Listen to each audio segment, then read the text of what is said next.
আওয়ামী লীগের মিছিল ঠেকাতে আইন শৃঙ্খলা বাহিনীকে নির্দেশ স্বরাষ্ট্র উপদেষ্টার অবসরপ্রাপ্ত লেফটেন্যান্ট জেনারেল জাহাঙ্গীর আলম চৌধুরী জানিয়েছেন, আওয়ামী লীগ ভবিষ্যতে যেন মিছিল করতে না পারে সেজন্য আইন শৃঙ্খলা বাহিনীকে নির্দেশ দেওয়া হয়েছে।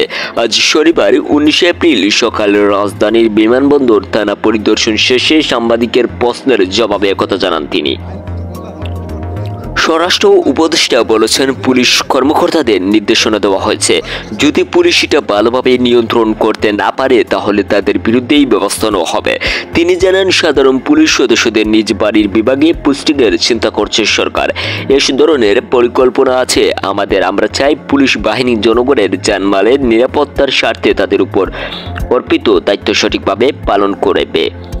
স্বরাষ্ট্র উপদেষ্টা বিমানবন্দর থানার বিভিন্ন কক্ষ ঘুরে দেখেছেন, পুলিশ সদস্যদের সঙ্গে বিভিন্ন বিষয় নিয়ে কথাও বলেছেন। এ ছিল আমাদের কাছে সর্বশেষ আপডেট। সর্বশেষ আপডেটটির সাথে ছিলাম মোহাম্মদ মারুফ, SMTV news, the report, Bangladesh.